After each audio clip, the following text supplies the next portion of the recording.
जो ऋषि महापुरुष चिंतित थे कि कलयुग के लोगों का क्या होगा, तब हम कलयुग के, विशेषकर कलयुग के लोगों के लिए, उनके कल्याण के लिए ये श्रीमद् भागवत कथा सुनाई गई। इससे होता क्या है, बोले देखो हमारे जीवन में 3 गुण होते हैं, सब ध्यान से सुनेंगे। हमारे जीवन में 3 गुण होते हैं और हमारे जीवन में ये सृष्टि ही 3 गुणों से बनी है। और 3 गुण कौन कौन से हैं?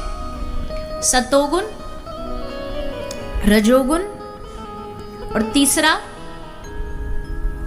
तमोगुण।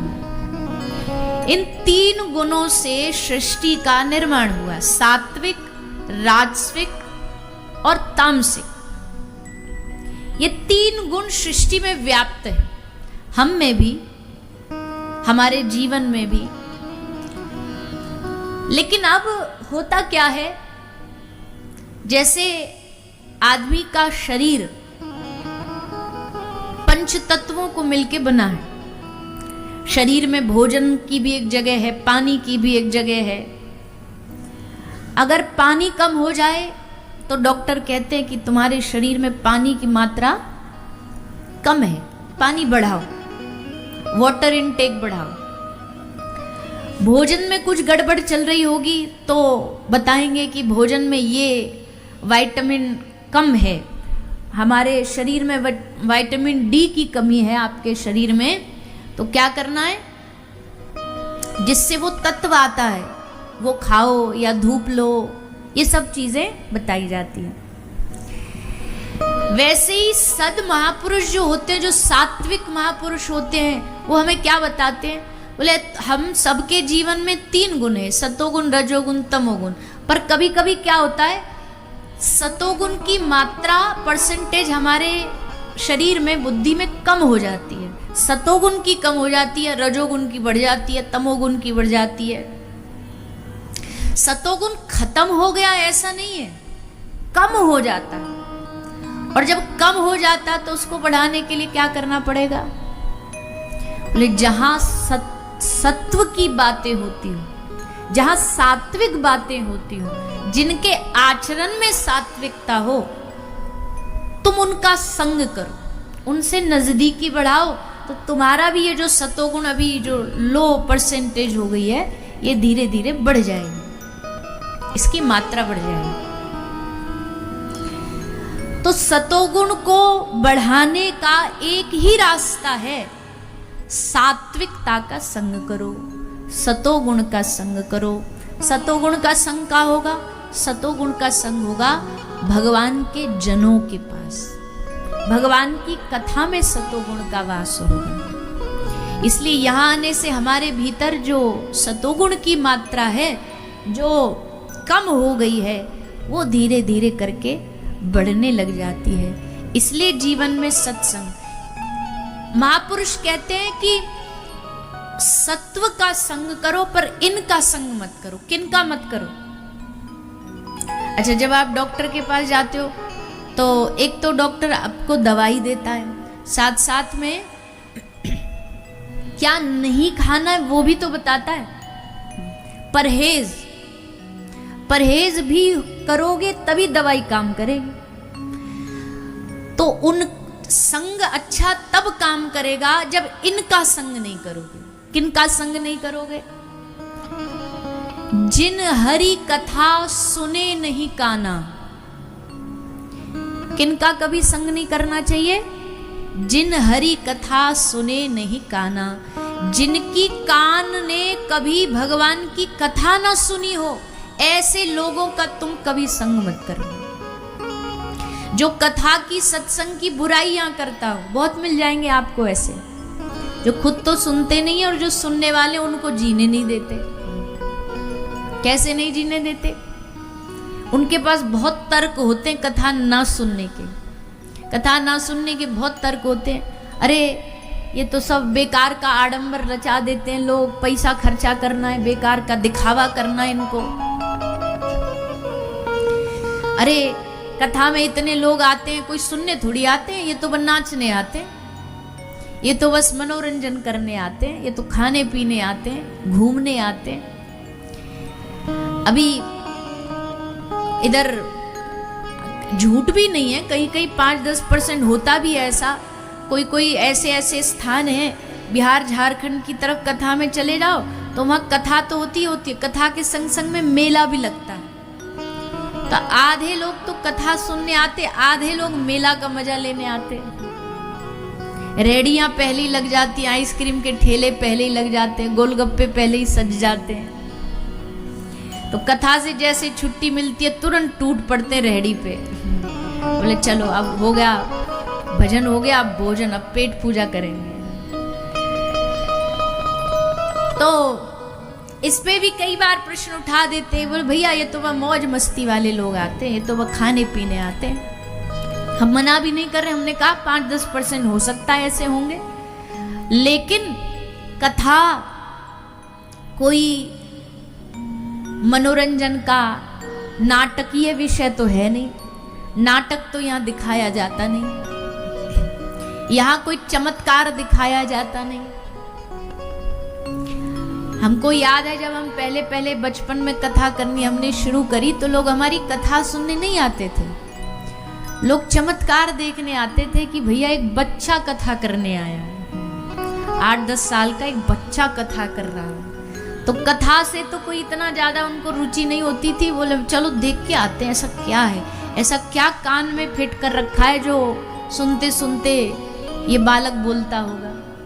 अब तो खैर सब आयु भी बढ़ गई, लोग समझ भी गए, लेकिन कई लोगों का कथा सुनने का हो सकता उद्देश्य दूसरा हो। लेकिन क्या इसका मतलब यह है कि हम कथा की निंदा करें, हम कथा का कटाक्ष करें? अरे दुनिया में इतने बुरे काम हो रहे हैं, कभी वो भी तो देखो। अगर आपको यहाँ पैसा धन व्यर्थ लगता है लगाना, तो कभी उन बड़े बड़े, अब हम बुरा नहीं बोल सकते ना कुछ हम बोलना चाहते, किसी पे कटाक्ष नहीं करना चाहते, पर ऐसी ऐसी जगह पर लोग पैसा लगाते हैं, गंदे गंदे कामों में धन लगा रहे हैं, वहां एक बार हमारी जुबान नहीं बोल पाती कि भैया ये धन इतने बुरे काम में क्यों व्यर्थ कर रहे हो। शराब पिलाई जा रही है, शराब बांटी जा रही है, गंदे गंदे गानों पर नाच नचाए जा रहे हैं, वहां हमारी जिव्या नहीं कह सकती कि भैया ये धन का दुरुपयोग है। कथा में हमें सब याद आ जाता है, कथा में सारी हमें गुण अवगुण याद आ जाते हैं। फिर चलो कथा का धन खर्चा भी छोड़ो, फिर क्या बोलेंगे, अरे कथा सुनते एक कान से सुनते दूसरे से निकाल देते, कुछ उतारते तो है नहीं। हम कहते भैया एक कान से सुनना और दूसरे कान तक निकालना, ये जो इतना सा गैप है ना, इतनी देर भी अगर हमारे कान में भगवान का सत्संग रह गया ना, तो वो इतनी देर का सत्संग भी हमारा कल्याण कर सकता है। ज्यादा लंबे की जरूरत नहीं है, एक घड़ी आधी घड़ी, आधी में पुनियाद, क्षणार्धम क्षेमार्धम, भागवत में भी लिखा है, क्षण भर का भी पक्का सत्संग अगर हमें मिल जाए तो क्षण भर भी हमारे लिए काफी है। अच्छा चलो एक बात बताओ आप लोग, किसी ने कटाक्ष किया, बोले भैया जीवन 100 साल का, कथा 7 दिन की, 7 दिन की कथा से इतने लंबे जीवन पे क्या असर पड़ेगा। चलो तो हमें एक बात बताओ, मान लो माताएं मैयाएं, माताओं का प्रश्न है ये, मान लो हमें 10 किलो दूध की दही जमानी है, 10 किलो 20 किलो दूध की दही जमानी है, तो उसके लिए जामन, जामन समझते हैं ना, हाँ जो उसमें डलेगा पहले, तो जामन कितना चाहिए, 10 किलो दूध के लिए कितना किलो जामन चाहिए? अरे 10 किलो दूध है तो कम से कम 5-6 किलो तो चाहिए जामन, नहीं चाहिए? एक चम्मच से काम चल जाएगा। मतलब 10 किलो 20 किलो 50 किलो दूध भी जमाना हो तो उसके लिए कोई बाल्टी भर के जामन नहीं चाहिए। एक कटोरी जामन में भी ताकत है कि वो तुम्हारे 20-50 किलो दूध को दही में परिणित कर देगा, बदल देगा। वैसे ही भले 100 साल का जीवन भी है, पर सच्चा क्षण भर का सत्संग सच्चे मन से किया गया क्षण भर का सत्संग हमारे पूरे जीवन भर के लिए उपयोगी बन जाता है। इसलिए ये कथा पर ही ज्ञान देना बंद करो, सत्संग पर ही ज्ञान देना बंद करो। सबसे ज्यादा ज्ञान हमारा इसी पर। भैया हम तो ये कहते हैं, हम कथा कह रहे हैं इसलिए नहीं कह रहे, हम इसलिए कह रहे हैं कि अगर इस संसार में अभी भी थोड़ी बहुत वास्तविकता और थोड़ा बहुत सुख, थोड़ा बहुत आनंद जीवित है, जिंदा है, तो उसका कारण भगवान की कथा ही है, संत महापुरुष ही है। अगर वो भगवान की कथा न गाते तो कलयुग का प्रचंड रूप देखते। वो तो थोड़ा बहुत धर्म ने हमें रोक रखा है, धर्म ने हमें साध रखा है। धर्म ना हो तो बताओ दुनिया कैसे चलेगी? सोच के देखो, आज धर्म ही तो है जो बंटवारा कर रहा है हमारे कर्तव्यों का। बुरा नहीं मानिएगा, सही से समझिएगा। आपके घर में, एक घर में 5 महिला रहती हैं, 5 मान के चलो, 5 के साथ कौन कौन सा व्यवहार है? तो 5 की 5 महिला, पर आप 5 महिलाओं को कामना वासना से नहीं देखते। एक आपकी माँ है, वात्सल्य से देखते हो। एक आपकी बहन है, आप उसको लाड़ से देखते हो। है 5 औरत, पर उन 5 में जो अंतर सोच में दे रहा है ना, वो कोई और नहीं दे रहा, वो धर्म हमें बताता है। वो धर्म हमें रोक के रखता है कि नहीं, इसके साथ ये व्यवहार, इसके साथ ऐसा व्यवहार। यही ना हो तो फिर पशु में और मानव में अंतर क्या रहा? पशु के पास कौन सा धर्म है? पशु के पास कौन सी योजनाएं हैं? पशु के पास कौन सा अच्छा भविष्य बनाने की तैयारियां हैं? अब कोई पशु थोड़ी सोच सकता है, पशु अपने आप को कोई विकास थोड़ी कर सकता। भैया गधा गधा बन के जन्म लेता और गधा बन के मर जाता है। गधा कोई भी एवोल्यूशन नहीं ला सकता जिंदगी में। वो ऐसे ही जन्म लेगा, वैसे ही ढोते ढोते बेचारा। बकरी घास खाती खाती जन्म लेगी और अंत में घास खाती खाती मरेगी। वो अपने आप को नई टेक्नोलॉजी के साथ ये नहीं कह सकती कि घास खाते खाते अब मैं बोर हो गई, अब तो मैं कुछ अलग सैलेड खाऊंगी। वो घास ही खाएगी, वो उसका स्वभाव है कि वो जीवन भर घास ही खाएगी। शेर नहीं कह सकता कि भैया धरती पे रहते रहते बहुत दिन हो गए, अब चलो मंगल ग्रह पे चलते हैं।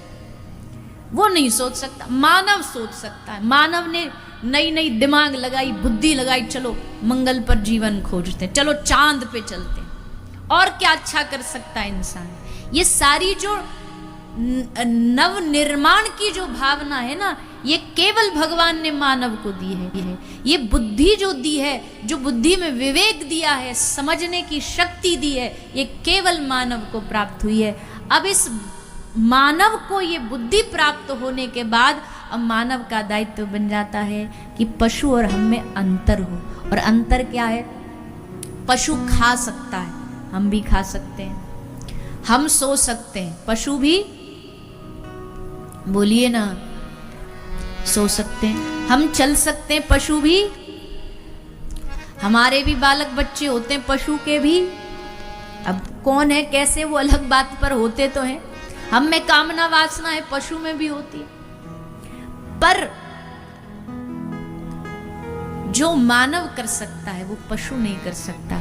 मानव क्या कर सकता है? मानव हरि भजन कर सकता है। पशु कर सकता है? हाँ, पूर्व का कोई संस्कार अलग हो तो वो अलग बात है, लेकिन पशु भजन नहीं कर सकता।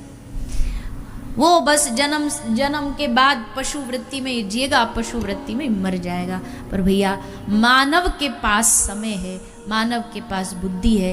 कान दिए हरि कथा सुनन को। कान किस लिए दिए भगवान ने? सोचा कभी?